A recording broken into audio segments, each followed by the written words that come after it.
Monsieur le Président, cher Peter, merci pour votre chaleureux accueil.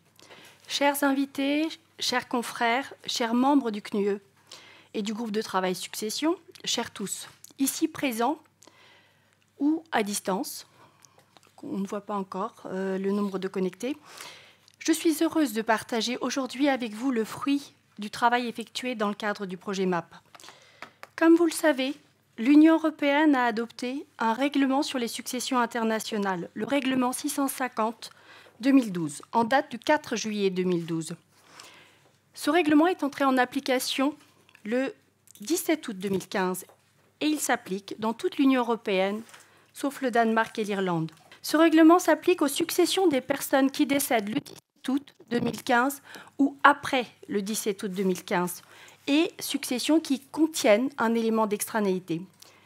Nul doute que l'adoption d'un critère unique de rattachement, celui de la dernière résidence habituelle du défunt pour la détermination de la loi applicable à la succession et pour la compétence des tribunaux, nul doute que la possibilité laissée au défunt de choisir la loi applicable à sa succession ou encore la création d'un instrument européen, le certificat successoral européen, facilite aujourd'hui le règlement des successions. Néanmoins, la petite vingtaine de renvois préjudiciels en interprétation directe ou indirecte du règlement succession, révèle une application importante par les États membres et surtout des difficultés d'interprétation. D'ailleurs, ces renvois concernent tous, à l'exception de 2 affaires qui concernent le Royaume-Uni et l'Ukraine, des successions intra-européennes. Les arrêts rendus par la Cour de justice de l'Union européenne reflètent donc une partie des difficultés rencontrées.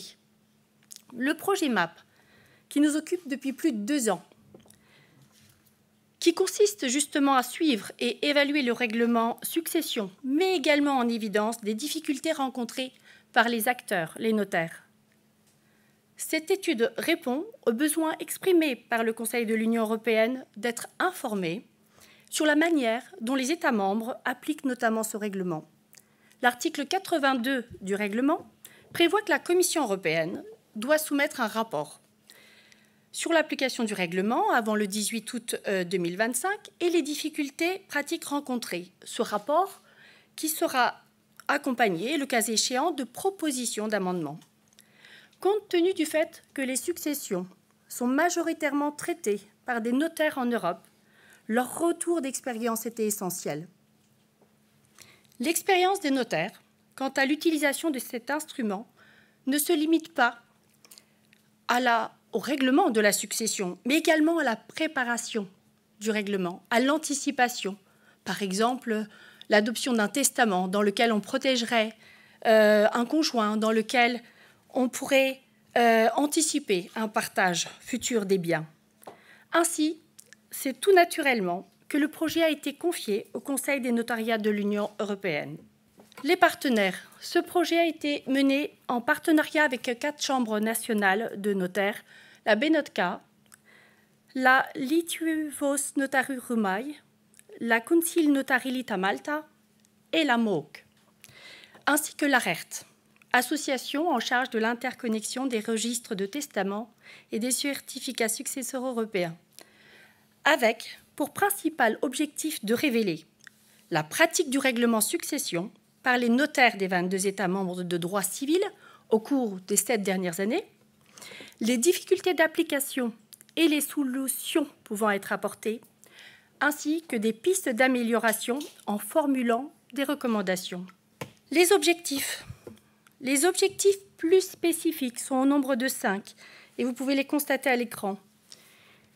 Donc, il s'agissait d'établir des critères quantitatifs et qualitatifs les plus pertinents pour le suivi et l'évaluation de l'application du règlement dans les successions transfrontières, mais également de cartographier la disponibilité et l'accessibilité de l'information.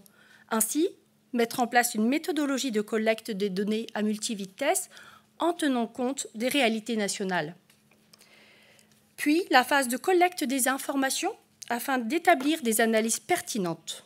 Puis, la phase rédaction d'un rapport ainsi que des recommandations.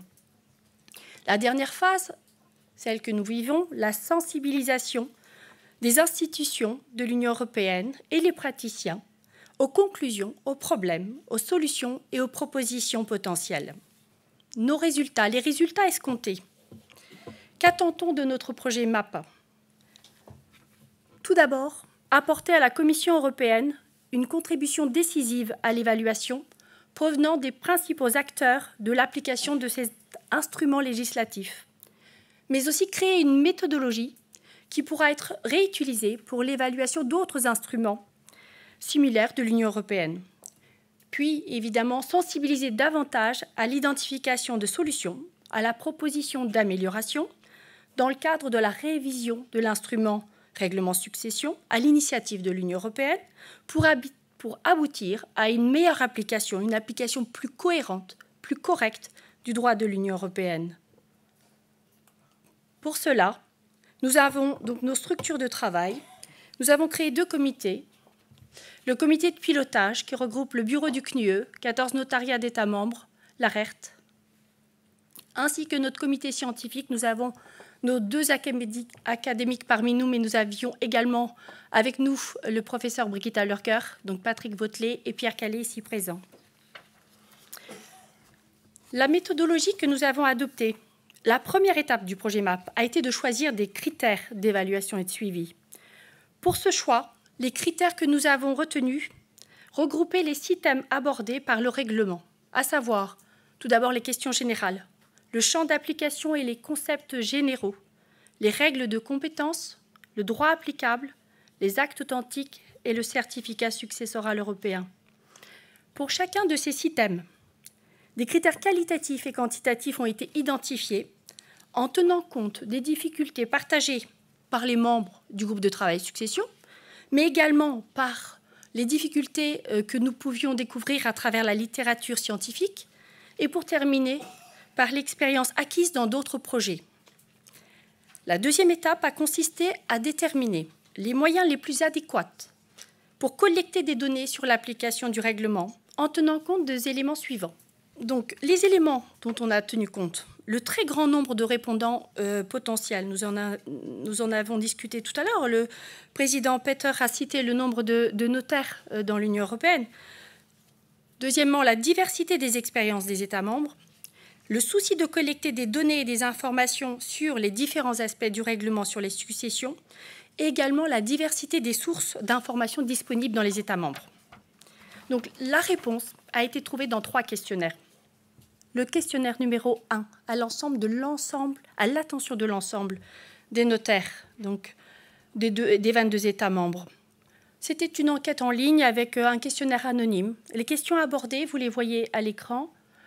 L'auto-évaluation du notaire. Donc, le notaire avait à répondre est-ce qu'il a l'habitude de faire des successions transfrontières ou pas, par exemple, et ensuite on découlait sur d'autres questions.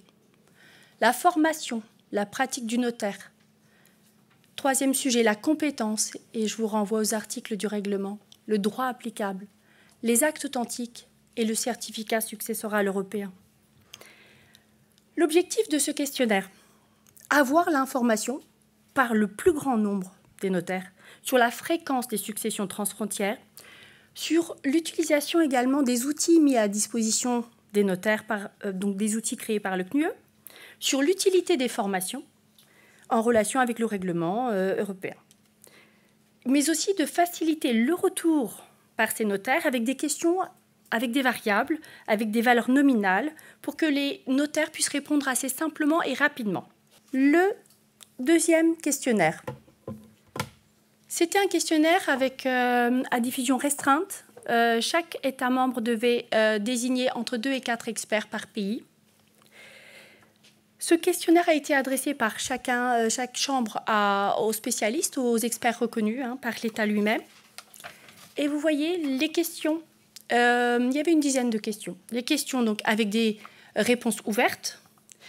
Et le but de ce questionnaire, avoir des informations qualitatives sur l'application du règlement par le nombre d'experts sans tenir compte du nombre de notaires dans l'État membre. On a pris ce parti de ne pas mettre de corrélation entre le nombre d'experts choisis et le nombre de notaires du pays.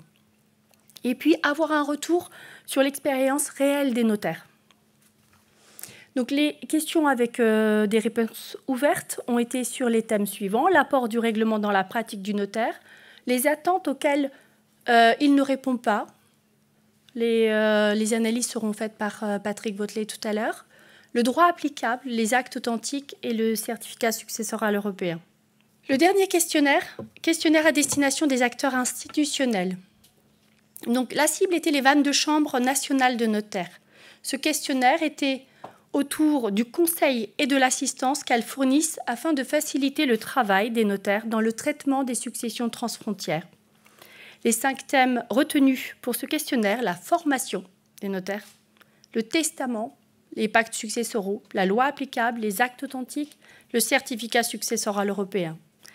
L'objectif était de faire un état des lieux et avoir des statistiques réelles ou estimatives en l'absence de registre.